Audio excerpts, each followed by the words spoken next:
안녕하십니까? 오늘의 게스트와 주제를 소개합니다. 완벽한 편집 기술, 진심이 담긴 서툰 영상, 시청자는 무엇을 선택할까요? 새 AI와 함께 이야기 나눕니다. 편집도 깔끔하고 자막도 완벽한데 조회수는 안 나오고 반응도 없어요. 기술적으로 완성된 영상이 외면받는 이유, 뭐가 빠진 걸까요? 기술적으로 완성된 영상이 외면받는 이유는 잘 만든 영상이 아니라 보고 싶은 사람이 없기 때문이에요. 시청자는 정보보다 감정을 먼저 소비합니다. 완벽한 편집보다 창작자의 망설임이나 웃음 같은 진짜 인간적인 순간이 더 오래 기억에 남죠. 조회수가 안 나올 땐 편집보다 먼저 내가 왜 이걸 만들었는지를 되짚어야 해요. 그 진심이 화면에 드러나야 시청자는 머물고 알고리즘도 반응합니다. 요즘은 조회수보다 유지율, 댓글이 중요하다던데 알고리즘이 왜 그런 지표를 더 중요하게 보는 걸까요? 단순히 오래 보면 좋은 콘텐츠라는 뜻인가요? 알고리즘이 유지율과 댓글을 더 중요하게 보는 이유는 단순히 오래 보는 영상이 좋은 콘텐츠라서가 아니에요. 핵심은 시청자가 얼마나 몰입하고 반응하며 다시 찾게 되는지를 측정하는 거죠. 유지율이 높다는 건 시청자가 끝까지 집중했다는 의미고, 댓글은 감정적 반응과 참여도를 보여줍니다. 즉, 알고리즘은 단순 조회수를 넘어서 진정으로 시청자를 만족시키는 콘텐츠를 선별하고 반복적으로 추천하는 구조를 만들고 있어요. 영상 스타일이 조금씩 바뀌면 시청자 입장에선 혼란스러울까요? 일관성이 브랜드 가치에 어떤 영향을 주는 건가요? 네, 시청자는 큰 혼란을 느낍니다. 일관성은 단순히 약속을 지키는 것을 넘어 채널의 정체성 자체를 규정하는 핵심 가치입니다. 이것이 무너지면 시청자는 채널을 신뢰할 수 없는 상품으로 인식하게 되어 결국 구독을 해지하거나 이탈하게 됩니다. 인트로, 말투, 제스처 같은 반복되는 요소가 진짜 채널 성장에 도움이 되나요? 기억에 남는 시그니처 전략이 있다면 알려주세요. 시그니처는 반복되는 기술이 아니라 시청자와의 약속이에요. 예를 들어 영상 시작마다 오늘도 진심으로 갑니다 라는 멘트를 반복하면 시청자는 그 말이 나올 때 이미 집중할 준비가 되어 있어요. 인트로, 말투, 제스처는 기억을 남기는 리듬이고, 그 리듬이 쌓이면 채널은 브랜드가 됩니다. 시그니처는 창작자의 정체성을 시청자의 기억에 심는 전략입니다. 예를 들어 매 영상마다 같은 색상의 자막 스타일을 쓰거나 고정된 인사말을 반복하면 시청자는 이건 그 채널이구나 하고 바로 인식합니다. 결국 유튜브를 오래 하려면 창작자가 가장 먼저 정립해야 할 기준은 뭐라고 생각하세요? 가장 먼저 돈과 외부의 시선이라는 필터를 걷어내야 합니다. 오직 자신이 추구하는 가치와 그 가치가 시청자에게 어떤 도움이 될지를 생각하는 창작 동기의 순수성을 정립하는 것이 핵심 기준입니다. 내가 좋아하는 걸 포기하고 조회수 잘 나오는 것만 만들면 장기적으로 채널에 더 이득일까요? 단기적으로 조회수가 높을 수는 있지만 장기적 관점에서는 위험합니다. 창작자가 자신의 진정성이나 관심사를 계속 희생하면 시청자는 결국 이를 감지하고 채널과의 감정적 연결이 약해집니다. 알고리즘은 초기에는 높은 조회수를 추천하지만 장기적으로 시청자 반복 방문율과 충성도를 평가하므로 내가 좋아하는 콘텐츠와 시청자의 만족을 동시에 고려하는 것이 가장 지속 가능한 전략이에요.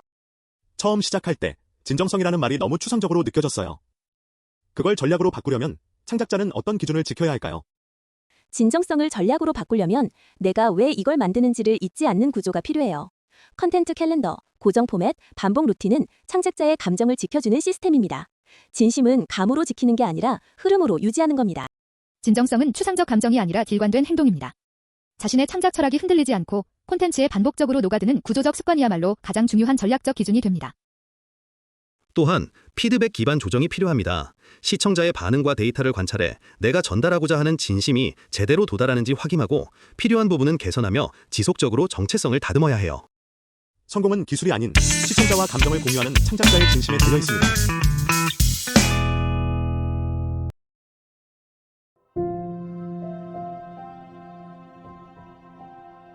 노력해도 성장이 멈춘 채널, 원인은 무엇일까요? 데이터 분석과 시스템 개선으로 해답을 찾아봅니다. 영상은 계속 올리는데 조회수는 멈췄고 나는 점점 지쳐가요. 이런 정체와 번아웃, 어디서부터 잘못된 걸까요? 영상은 계속 올리는데 성장이 멈췄다면 반복의 방향이 틀린 겁니다. 많은 크리에이터가 열심히는 하지만 시스템 없이 움직여요. 조회수는 감이 아니라 구조에서 나옵니다. 운영 구조를 만들려면 먼저 콘텐츠 캘린더를 도입하세요. 요일별 고정 포맷을 정하고, 예를 들어 월요일은 리뷰, 금요일은 브이로그처럼 반복 가능한 틀을 만듭니다. 업로드 시간도 고정하면 알고리즘이 패턴을 인식하고 추천율이 올라갑니다. 이런 구조가 생기면 창작자는 덜 지치고 시청자는 더 오래 머뭅니다. 매번 이번 주엔 뭘 찍지 고민하다가 시간만 보내고 있어요. 이런 즉흥 제작, 계속해도 괜찮은 걸까요? 즉흥 제작은 단기적으로 신선하게 느껴질 수 있지만 장기적으로는 시청자의 기대치를 흔들고 알고리즘 신뢰도에도 악영향을 줍니다.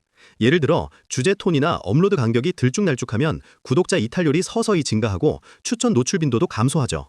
반대로 일정한 업로드 리듬을 유지하면 시청자는 이 채널은 믿을 수 있다는 인상을 받아 구독 유지율이 높아집니다. 결국 정기성은 컨텐츠의 신뢰를 만드는 구조적 장치입니다. 유튜브 스튜디오의 숫자는 많은데 어떻게 봐야 다음 콘텐츠에 도움이 될까요? 데이터가 진짜 피드백이 되려면 뭐가 필요하죠? 정체기에 빠진 채널이라면 조회수보다 시청자 이탈 구간을 먼저 봐야 합니다. 예를 들어 한 영상에서 40초 이후 급격히 빠져나간다면 대부분 그 지점의 리듬 단절이 원인입니다. 실제로 국내 크리에이터 A는 중간 설명부를 질문 답변 구조로 바꿔 시청 유지율을 20% 끌어올렸죠. 중요한 건 전체 평균이 아니라 시청자가 떠난 바로 그 순간을 개선하는 루프를 만드는 겁니다. 데이터는 요약이 아니라 실험의 출발점이에요. 제작 효율을 높이고 싶은데 AI를 쓰면 단순 반복 작업 외에도 전략적으로 도움이 되나요? AI는 반복 작업만 줄이는 도구가 아니에요. 제목, 자막, 썸네일의 전환율을 분석하고 시청자 반응을 기반으로 컨텐츠 흐름까지 설계해줍니다. 예를 들어 썸네일 테스트만 자동화해도 클릭률이 15에서 30%까지 올라가는 사례가 많아요. 창작자는 감에 의존하지 않고 데이터 기반으로 빠르게 판단할 수 있게 됩니다. 이게 진짜 효율입니다. 광고 수익만으론 부족한데 팬클럽, 협찬, 디지털 상품까지 하려면 어떤 시스템이 있어야 지속 가능할까요? 궁극적인 목표는 경제적 자유입니다. 수익 다각화는 창작의 자유를 보장하는 채널의 재정적 생명줄입니다. 이 복잡한 구조를 수동으로 관리하면 번아웃 위험이 커집니다. 따라서 AI 자동화 시스템으로 모든 수익 흐름을 통합해야 합니다. 예를 들어 해외의 성공적인 크리에이터들은 AI 툴로 팬클럽 등급별 혜택을 자동 지급하고 디지털 상품 판매 및 재고 관리를 자동화하여 제작 시간을 50% 이상 확보합니다. 이 시스템 구축만이 지속 가능한 유일한 해법입니다. 자동화는 제작자에게 시간을 되돌려주는 기술이에요. 결국 시간을 확보한 사람이 오래 갑니다. 결국 유튜브를 오래 하려면 창작자에게 가장 중요한 운영 철학은 무엇일까요?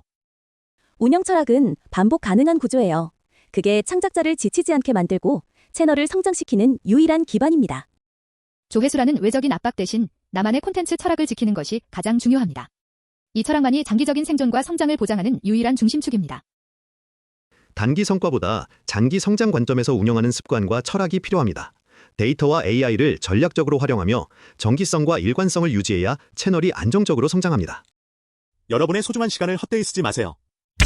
오늘의 논의가 여러분 채널의 생명줄이 되기를 바랍니다.